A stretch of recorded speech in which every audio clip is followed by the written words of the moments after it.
What's going on, fellas? I've got a 2000 Chrysler Grand Voyager. So I'm gonna point out to you the location of the important fuses for the headlights. So you're gonna pop this cover off, and low beam, high beam. So they're both powered by these relays. That's the low beam relay. Right there, low beam, that's the high beam relay. As far as the fuses go, this 10 amp fuse is the high beam on the right side. That is the high beam on the left side.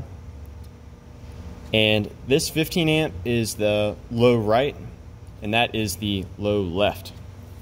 Now, as far as getting to these, right there, you're just gonna get this little collar and rotate it counterclockwise, and you'll get to a point where it clicks. Now, when it clicks, you'll be able to just pull it back, and you can kind of wiggle it out of the socket there. So go and get it all the way out. And to disconnect it, you're going to push on that little tab right there. You basically just pry it up and it will pop right out. Make sure the O-ring comes out with it as well. And when you install the new one, be sure not to touch the glass. We'll just kind of go in there. You can only go in one way.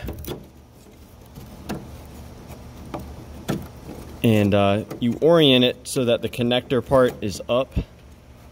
Push it in a little bit, and then you should be able to get the collar back in as well. Let's see about that.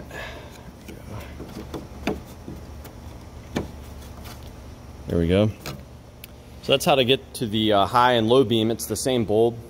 Now, as far as getting to, your little side marker light there, if you want to get to that, you can actually rotate this out. It's a little access panel. You just have to push in on these little divots there and there.